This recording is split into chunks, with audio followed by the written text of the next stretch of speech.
నమస్తే, welcome to our channel. నేను ఆదిత్య. అత్యాచార ఆరోపణలు ఎదుర్కొంటున్నటువంటి ప్రముఖ టాలీవుడ్ కొరియోగ్రాఫర్ జానీ మాస్టర్కి సంబంధించిన అంశం సోషల్ మీడియా వేదికగా ఎంత పెద్ద రచ్చ అవుతుందో మనం చూస్తూనే ఉన్నాం. ఇక జానీ మాస్టర్ కొరియోగ్రాఫరే కాదు, ఇక జనసేన నాయకుడు కూడా. మరి కూటమిలో ఉన్నటువంటి జనసేనాని పార్టీకి సంబంధించినటువంటి నాయకుడు అవడం వల్ల ఇప్పుడు బీజేపీ జానీ మాస్టర్కి సపోర్ట్ చేస్తుందని, ఈ అంశాన్ని పక్కదారి పట్టిస్తుందంటూ వైసీపీ నేతలు కొంతమంది విమర్శిస్తూ ఉన్నారు. మరి ఈ అంశం గురించి మాట్లాడడానికి ప్రస్తుతానికి మనతో పాటు స్టూడియోలో ఉన్నారు ప్రముఖ పొలిటికల్ అనలిస్ట్ కేవీ ప్రసాద్ గారు. సార్ని అడిగి బయట విషయాలు తెలుసుకుందాం. సార్ నమస్కారం. సార్ నమస్తే అండి. జానీ మాస్టర్కి సంబంధించిన అంశం సోషల్ మీడియా వేదికగా మనం చూస్తూనే ఉన్నాం. ఆయన ఒక కొరియోగ్రాఫరే కాదు, జనసేన నాయకుడు కూడా. మరి కూటమిలో టీడీపీ, జనసేన, బీజేపీ మూడు ఉన్నాయి. మరి ఇప్పుడు ఆయన జనసేన నాయకుడు అవ్వడం వల్ల బీజేపీ ఆయనకి సపోర్ట్ చేస్తుందని, ఈ అంశంలో ఆయన్ని తప్పించే ప్రయత్నాలు చేస్తుందంటూ వైసీపీ నేతలు విమర్శిస్తూ ఉన్నారు. మరి దీన్ని ఏ విధంగా చూడొచ్చు అసలు? సో ఒకటండి, ఇప్పుడు ఎవరైతే కంప్లైంట్ ఇచ్చారో ఆ యువతికి ఇప్పుడు 21 years. సో గత 5 ఏళ్ళుగా అంటే 16 ఏళ్ళ నుంచి అతను నన్ను ఇబ్బంది పెడుతున్నాడు. నన్ను ఇటు మానసికంగా కానీ ఇటు సెక్సువల్గా కూడా తను చాలాసార్లు తను బలవంతం చేశాడని కూడా ఆవిడ చెబుతున్నారు. రెండోది, బలవంతం చేయడమే కాకుండా నేను నిన్ను పెళ్లి చేసుకుంటాను, నువ్వు ఇస్లాంలోకి మారు అని చెప్పి కూడా అతను ప్రెజరైజ్ చేశాడు.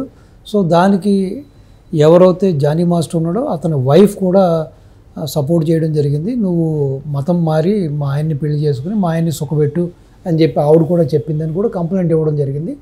సో ఈ ఉదాంతం బయటకు వచ్చిన తర్వాత ఇప్పుడు జనసేన ఇమీడియట్గా ఒక ప్రెస్ నోట్ రిలీజ్ చేయడం జరిగింది.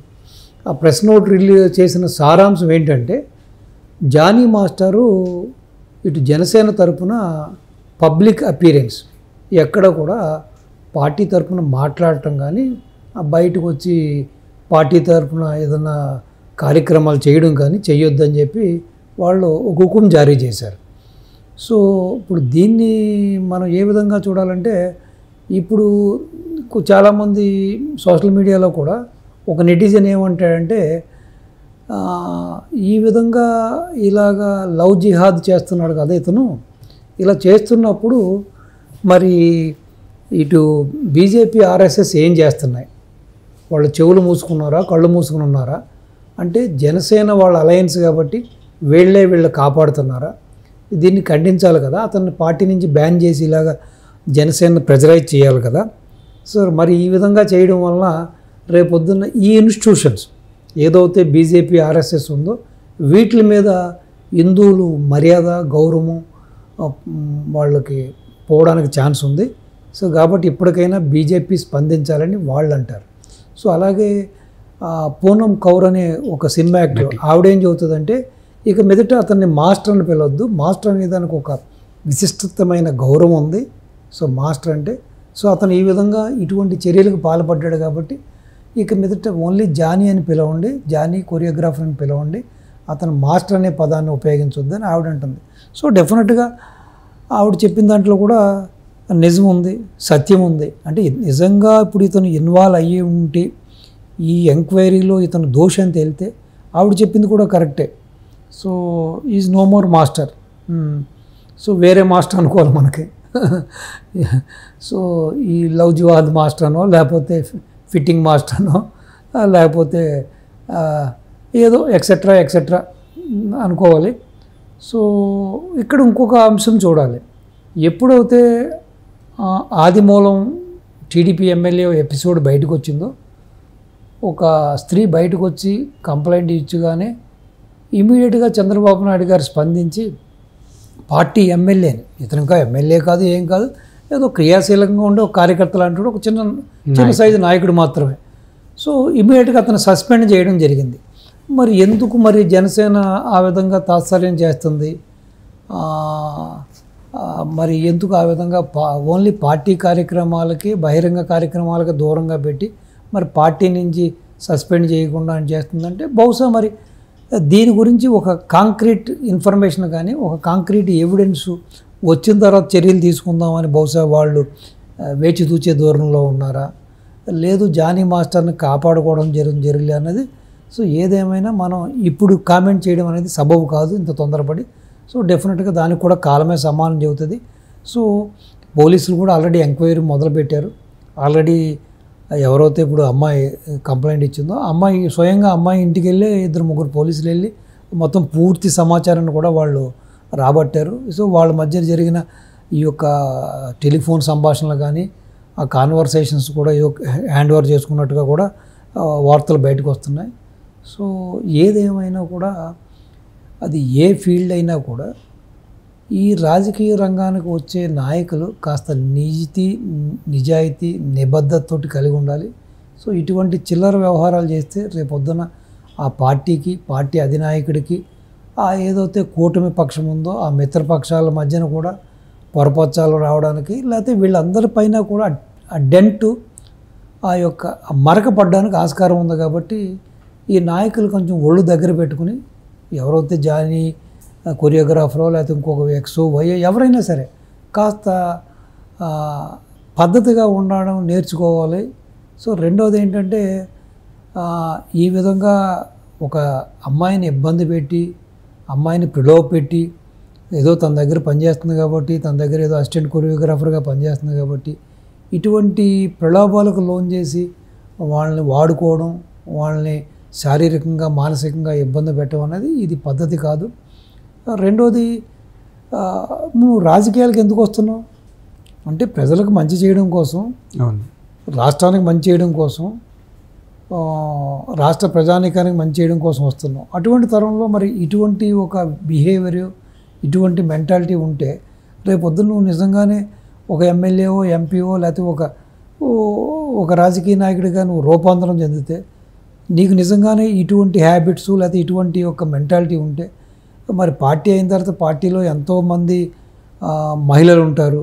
మరి ఇంకెంతమందిని నువ్వు ఇబ్బంది పెడతావు నీ అధికారాన్ని ఉపయోగించుకున్నావు లేకపోతే నీ దర్పాన్ని ఉపయోగించుకున్నావు లేకపోతే మీ నాయకుడి యొక్క పవర్ను ఉపయోగించుకున్నావు. నువ్వు ఈ విధంగా కూడా చేయడానికి ఛాన్స్ ఉంది. కాబట్టి సో ఏదేమైనా ఈ చర్య మనం అందరం కూడా ముక్తకంఠంతో ఖండించాలి.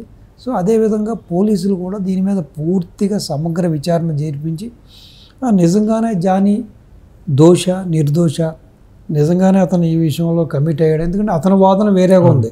అతను ఏం చెబుతున్నాడంటే నేను నిర్దోషిని, ఏదో కాస్త ఇప్పుడు నేను ఉన్న ఈ కొరియోగ్రాఫర్లో నేను కూడా ఒక లీడింగ్ కొరియోగ్రాఫర్ని, ప్రస్తుతానికి మంచి ఫామ్లో ఉన్నాను నేను, నాకు చేతి నిండా సినిమాలు ఉన్నాయి కాబట్టి నా చేతిలో కొంచెం మంచిగా డబ్బు దశకం కూడా ఉంది కాబట్టి నన్ను అమ్మాయి బ్లాక్మెయిల్ చేస్తుంది, నన్ను ఈ విధంగా రాజకీయం కూడా ఎదగకుండా కొన్ని శక్తులు అడ్డుకుంటున్నాయి, ఆ విధంగా అమ్మాయిని పావుగా వాడుకున్నాను అతను కూడా డిఫరెంట్ వెర్షన్లో స్టేట్మెంట్ ఇస్తున్నాడు.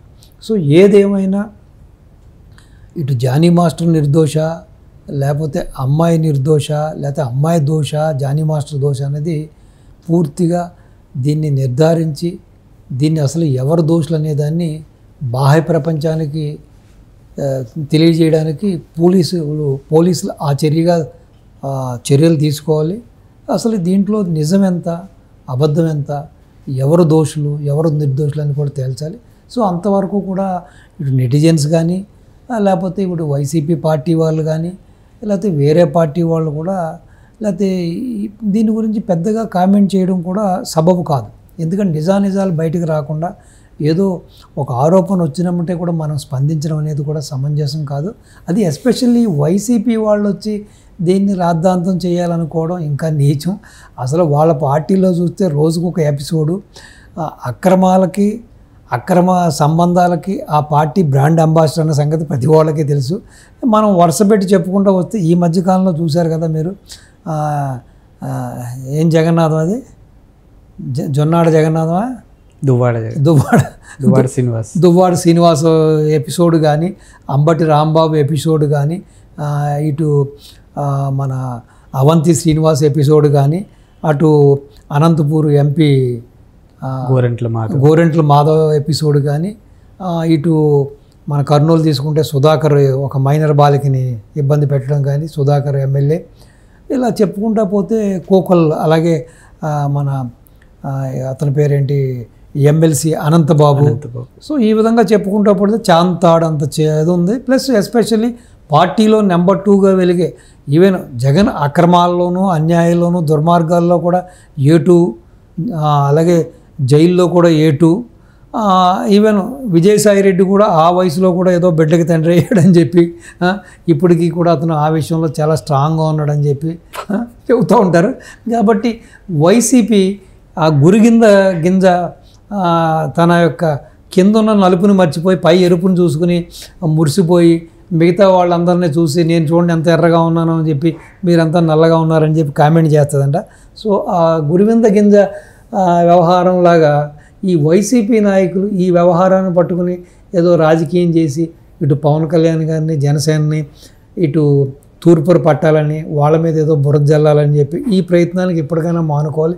ముందు మీ పార్టీలో ఉన్న ప్రబుద్ధులు, మీ పార్టీలో ఉన్న ఈ యొక్క కామ పిచాచాలను ముందు వాళ్ళ ముక్కుతాళ్ళు వేయండి.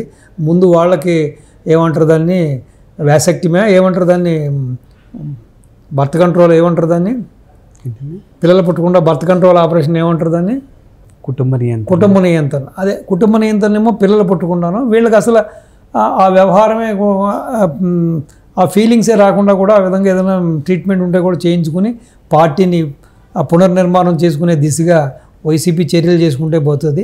లేదు మీ పార్టీలో మరి ఇంతమంది ప్రబుద్ధులు ఉన్నారు, వాళ్ళ మీద మీరు ఏం యాక్షన్ తీసుకున్నారు, వాళ్ళకి మీరేం శిక్షలు వేశారు, వాళ్ళ పార్టీ నుంచి బహిష్కరించారా లేకపోతే వాళ్ళని బ్యాన్ చేశారా, ఇవన్నీ పక్కన పెట్టేసి తగుదునమ్మా అంటూ సో ఈ విధంగా మీరు ఈ వ్యవహారం చేయడం అనేది మంచిది కాదు. సో ఏదేమైనా సరే పోలీసులు ఈ వ్యవహారం మీద పూర్తిగా సమగ్ర విచారణ తెలిపి సో నిర్దోషి ఎవరు దోషి ఎవరు అని చెప్పే వరకు కూడా సో మనకేదో ఈ మీడియా స్వేచ్ఛ ఉందని, సోషల్ మీడియా స్వేచ్ఛ ఉందని మనం నోటుకొచ్చినట్టుగా మాట్లాడటం కూడా సబబు కాదు. లెట్ దెమ్ వెయిట్, ఎవరు దోషి ఎవరు నిర్దోషి అన్నది కాలమే నిర్ణయిస్తుంది. సో అంతవరకు కూడా మనం అందరం కూడా కాస్త స్వయం నియంత్రణలో ఉంటే మంచిది. Thank you sir. నమస్తే.